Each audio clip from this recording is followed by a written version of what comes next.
Bagi teman-teman, yang telah kita bicarakan tadi itu adalah seputar beasiswa ke IUA dan kampus-kampus lain hampir sama juga. Jadi kalian bisa pilih mau di kampus yang mana. Gitu. Oh ya, ini yang banyak pertanyaan juga. Berapa lama sih jarak kita menunggu Qabul? Qabul itu surat pernyataan kita diterimanya di sini. Soalnya gitu. kan kalau kita dengar di mana, di Saudi itu ada yang sampai setahun 2 tahun gitu kan. Terus kalau di Mesir aku juga kurang tahu juga. Cuman ini khusus di Sudan. Ya, dihitung berapa lamanya memang nggak terlalu lama, tapi butuh hati dan pokoknya butuh semuanya dipersiapkannya, itu lahir batinnya itu juga lumayan. Karena kadang kita kapan ya kita berangkat, apalagi kalau udah kayak misalnya saya ini jalur Kementerian Agama itu udah nampang, udah ditulis lulus gitu, lulus terus pada tetangga, pada saudara, kapan Mbak berangkat loh. Saya sendiri ini nggak tahu gitu kapan berangkatnya, nunggu dari kementerian gitu. Masa menunggunya itu kurang lebih ya setelah kita udah daftar, nanti biasanya itu ada surat pemberitahuan kapan keluarnya Qabul ini. Biasanya sekitaran 3 bulan, masanya 3 bulan, 4 bulan itu untuk kita lihat kita tuh lolos ke kampus IUA apa enggak. Lah di Qabul ini kita bisa mengetahui lolosnya kita itu di jurusan apa gitu. Kalau dulu saya nggak bisa nentuin milih jurusan gitu. Jadi misalnya saya pengennya adab gitu. Tapi qadarullah saya dapat di syariah gitu. Kalau tahunnya Khalifah kan milih sendiri kan jurusannya. Tapi kita tetap di ini Kak. Sama mediator. Tetap ditentuin. Enggak, maksudnya kan kita milih tuh ke mediator nih. Misalnya ada 5 cadangan. Yang pertama apa, kita pilih apa, 5 ke bawah itu jurusan yang cadangannya. Nah, nanti mediator itu bakal ngajuin ke pihak kampus. Gitu. Nanti pihak kampus yang bakal milih buat kita, nentuin buat kita. Alhamdulillah gitu. Sih kalau Liva sendiri sama ya, sama yang Liva mau. Tapi kalau teman-teman banyak banget yang nggak dapet itulah mereka kalau mau, misalnya rezeki dan memang itu udah yang terbaik lah, yang kita dapatkan itu ya sesuai, yang ada yang sesuai kita inginkan, apa yang nggak sesuai kita inginkan lah. Itu masa-masa menunggu yang ya itu butuh lahir dan batin untuk menunggu Qabul itu, karena ya kapan gitu udah menyiapin ini dan lain-lainnya. Dan itu masanya ya 3-4 bulan menunggu surat pernyataan kita itu beneran nggak sih sudah dianggap jadi mahasiswa IUA. Lah setelah kita menunggu Qabul udah aman nih, kita harus ngapain? Kita lanjut ke pembuatan visa gitu. Karena visa itu untuk ke negara itu kan ini visanya apa? Pekerja, mahasiswa, lah dari Qabul ini kita bisa membuat visa sebagai tanda kita benar-benar untuk keluar negeri ini untuk belajar, untuk kuliah gitu. Jadi setelah itu kita buat visa selesai, ya udah kita beli tiket dan mempersiapkan segalanya. Habis itu terbang ke Sudan. Sampai di Sudan kita nggak bolehlah diam-diam. Ada kegiatan yang menantang setiap harinya setelah kita sampai gitu, bahkan sampai pun nggak bisa tidur nyenyak gitu. Tuh yakni legalisir ijazah yang di Kementerian Pendidikan yang ada di Sudan gitu, di legalisir dulu gitu ijazah kita itu di Kementerian Pendidikan Sudan. Habis itu kita lanjut ijroat gitu, tata cara gimana sih kita sudah benar-benar mendapatkan kartu tanda mahasiswa, nama kita sudah terdaftar di IUA, kita udah dapat NIM, nomor induk mahasiswa lah ya istilahnya gitu. Seperti itu ya, ijroatnya panjang seperti Kak Liva yang dirasakan tahun kemarin itu seperti apa gitu. Rasanya. Ya pokoknya ada ijroat yang panjang yang susah untuk diceritakan gitu kalau nggak di sini gitu. Sebelum kita melakukan alur pendaftaran di IUA sendiri itu kita dites terlebih dahulu, yaitu muayanah. Jadi itu menentukan juga kita nggak bisa langsung untuk kuliah atau sekolah di Mahat Lugoh gitu. Jadi persiapan bahasa dulu gitu. Oh, jadi di IUA ini ada persiapan bahasa gitu. Jadi kita dites sesuai dengan fakultas kita masing-masing yang ada di Qabul itu. Dites misalnya Al-Qur'an kita sudah bagus, ngaji kita udah bagus, kitabah kita udah bagus, terus ngomong bahasa kita ya udah standar menurut kita, menurut mereka itu udah paham apa yang dikatakan ustadzah, dan kita tuh paham gitu kan, nanti disuruh cerita lah tapi nggak terlalu susah sih, pokoknya intinya itu ya mental gitu, siapkan mental. Kadang ada sebagian aku sering nganterin adik-adik itu, dia sebenarnya pinter ngomong bahasanya gitu, tapi saat ketemu sama ustadzanya udah gugup semuanya, ambiar, ya udah mahat lugo gitu. Tapi jangan bersedih juga kalau misalnya kita masuk kelas mahat lugo gitu, meskipun kita belajar dari hada, hadi, tilka, dalika gitu, tapi itu juga satu poin plus kita juga. Di situ kita malahan lebih mendalami bahasa Sudan terlebih dahulu sebelum kita masuk ke kuliah, karena setiap dosen itu bahasanya tuh nggak selalu fusha gitu. Meskipun di Sudan ini terkenal bahasanya Arab fusha gitu, tapi kan setiap dosen, setiap ustadzah itu kan ada aja yang pasti pakai bahasa Amiyah atau di sini dari Ji Sudan kayak gitu. Karena kelas bahasa pun itu ada 3 level, 3 mustawa gitu, mustawa awal, mustawa tsani, mustawa thalis. Jadi kalau misalnya 3 mustawa ini kita nggak lolos, ya tetap ngulang, harus sampai mahat lugohnya ini kelas persiapan bahasanya ini lulus gitu untuk melanjutin ke jamiahnya. Pokoknya intinya ya jangan malu gitu kalau misalnya nanti masuk mahat lugoh gitu. Intinya kesimpulannya kalau kita ditakdirkan untuk masuk kelas bahasa berarti kita nambah 1 tahun ya? Iya, 1 tahun gitu. Oke teman-teman, kita lanjut ya. Ini pertanyaan tambahan. Tadi ini kan kakak ngomongin tentang qabul nih ya. Kita harus dapat qabul dulu biar kita dapat visa. Nah, pertanyaannya, apakah kita bisa bikin visa sebelum kita dapat qabul? Maksudnya karena ada sebagian teman-teman juga yang kesini dulu gitu sebelum dapat qabul. Nah, itu kan banyak juga kan masuk pertanyaan, Kak itu kok bisa sih berangkat duluan sedangkan mereka nunggu qabulnya udah di Sudan gitu loh. Sedangkan kita harus nunggu qabul di Indonesia baru kita bisa berangkat.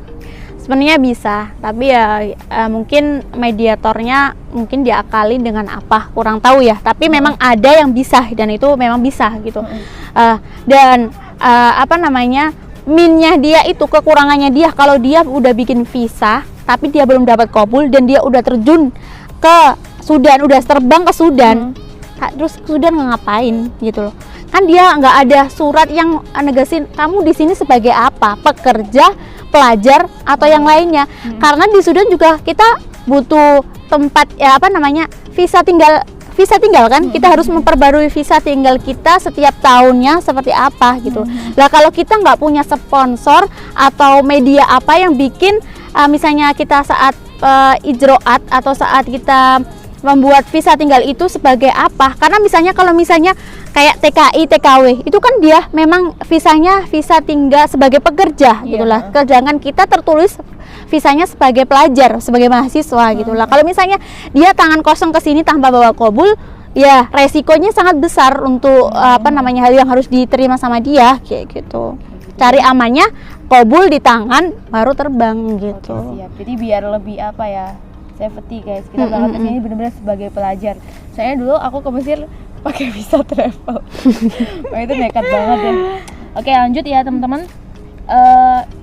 Banyak banget teman-teman yang nanya, apakah bisa Kak di Sudan itu kita tinggalnya di luar? Maksudnya misalnya ada yang nggak cocok sama asrama gitu, kita pengen tinggal di luar itu gimana gitu?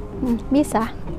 Semua itu meskipun kita dapat beasiswa full, tapi karena memang kita nggak ingin tinggal di asrama dengan segala kekurangan, dengan hidupannya orang gitu, karena memang asrama kita beda dengan asrama yang ada di pondok, dengan segala keperaturan.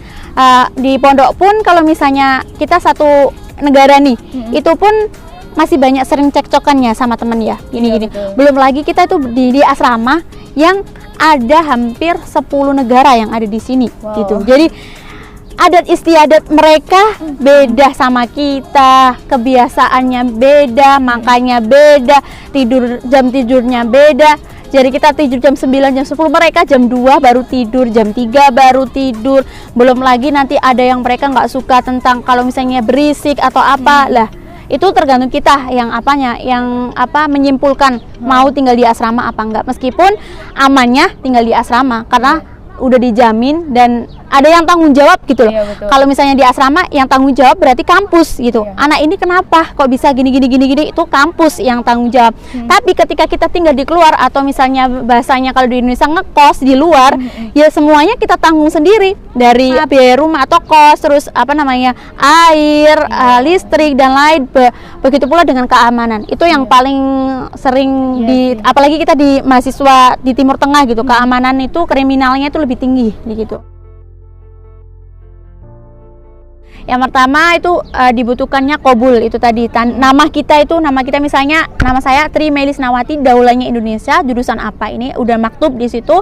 Habis itu paspor sama visa kayak gitu. Habis itu nanti mungkin ada yang ngarahin untuk masuk kamarnya. Nanti kita cari kamarnya di mana seperti itu. Bisa milih ya? Iya, bisa milih juga bisa ditentukan gitu. Siap. Baik teman-teman, sekarang kita udah berada di penghujung video kita.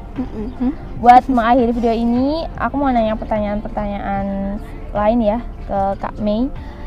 Menurut Kak Mei sendiri nih, apa sih kelebihan dan kekurangan IUA? Kelebihannya yang pertama ya, kita nggak boleh terlalu ngejudge kelemahan, tapi kelebihannya yang selalu saya banggakan itu kita bisa belajar dengan banyak negara. Ada berapa ya? Ada lebih dari 30 negara yang ada di kampus kita. Jadi rasa di Timur Tengah ini bukan hanya satu negara Malaysia atau yang lain, tapi kita teman-teman kita yang di benua Afrika ini itu banyak gitu. Dan itu suatu kebanggaan buat kita bisa bertemu dengan mereka dengan segala bahasanya yang kayak kita itu nggak ngerti bahasanya sama sekali. Kalau misalnya Malaysia, Thailand kita masih paham sedikit-sedikit. Tapi ketika kita udah ketemu sama mereka dengan bahasa kecuali tiga bahasa, bahasa Arab, bahasa Inggris sama bahasa Prancis gitu. Kita bisa memahami mereka. Tapi dengan selain itu mungkin bisa dengan isyarat. Nah, itu satu kebanggaan buat saya pribadi bisa belajar di kampus IUA ini dengan 30 lebih negara ya. Maksudnya mahasiswanya yang menempuh pendidikan di situ gitu. Dan banyak sebenarnya kelebihan-kelebihan lainnya yang dari bahasanya itu yang ya bisa dikatakan 70% pakai Fusha lah untuk kegiatan belajar mengajar gitu. Fusha bahasa Arab Fusha gitu, bukan kalau dengar teman Mesir mungkin pakai bahasa Amiyah ya, bahasa Amiyahnya Mesir. Tapi lebih banyak gitu. Tapi kalau di Sudan ini ya saya presentasikan 70% pakai bahasa Fusha gitu. Ustadz-ustadzanya bukan hanya ustadz-ustadzanya, tapi masyarakatnya pun pakai Fusha gitu. Karena mungkin karena kita ajnabi, karena kita orang bukan negaranya gitu mungkin beliau.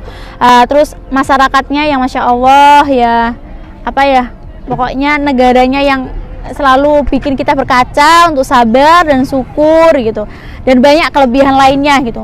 Kalau untuk kekurangannya sendiri mungkin ini bukan hanya di Sudan, ini penyakit Timur Tengah mungkin. Kata bukro yang selalu jadi sakit hati, mendarah daging gitu kan. Ketika kita udah di depan bukro bas gitu kan. Ya kita udah ngantri berjam-jam, tiba-tiba ada kata bukro. Berarti kan arti bukro itu besok. Kita harus mengulang perjalanan panjang itu besok gitu. Ya, niat selalu dijaga. Terus ingat apa pesan ibu bapak kita loh di sini suruh belajar, nak, hati-hati belajar. Masa tiba-tiba kita harus pulang kayak gitu, kayak kita tuh nggak hanya satu yang tersakiti diri kita, tapi ada orang di sekeliling kita, keluarga kita, ibu bapak kita, dan teman-teman kita yang awalnya udah bangga dengan kita keluar sekolah keluar negeri, tiba-tiba kok putus di tengah jalan gitu. Tapi ya mungkin dengan segala pertimbangan dia memutuskan seperti itu ya. Saya sendiri yang nggak tahu. Tapi untuk teman-teman jangan pernah menyia-nyiakan kesempatan ini ya, kesempatannya Masya Allah, karena nggak akan pernah datang kesempatan kedua kalinya gitu. Belum tentu kita bisa melanjut ke S2 di Timur Tengah gitu. Bisa jadi malah kita belum dikasih kesempatan Allah buat mencari ilmu. Masya Allah, yang ilmunya di sini itu kayak ibarat nyoh gitu. Ya udah ambil, kalau kamu mau ngambil kamu mau datang cari ilmu, para ustadzah kita, ustadz kita, hayu tanpa ada dipungut biaya kan, kita tinggal duduk di majelis ilmu, majelis tinggal duduk tanpa dipungut biaya. Kadang malahan kalau ya kegiatan-kegiatan yang diadakan sama PWPI kita dapat makan, dapat snack gitu. Ya itu jadi kadang kita lo nggak bayar dengan ilmu yang disampaikan sama masyayikh kita kayak gitu kok. Yang di Indonesia yang ketika ada daurah bayarnya 1 juta 2 juta, ketika di sini kita ngambil daurah sanad tidak dipungut biaya, bahkan 1 junai pun kita nggak diminta itu. Masya Allah. Oke, terima kasih Kak Mei atas waktunya. Sama-sama.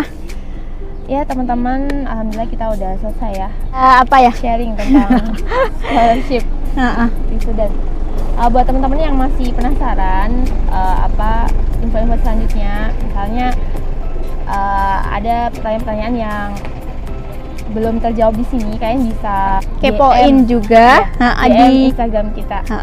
bisa juga di Instagram kami di bem.imi.iua. Oke, siap. Jadi kalian bisa pilih nih. Nanti kita juga kalau misalnya nggak bisa jawab, kita akan alihkan ke Instagram BEM. Oke, terima kasih teman-teman. Assalamualaikum. Dadah. Terima kasih Kak atas kesempatan ngobrol sharingnya.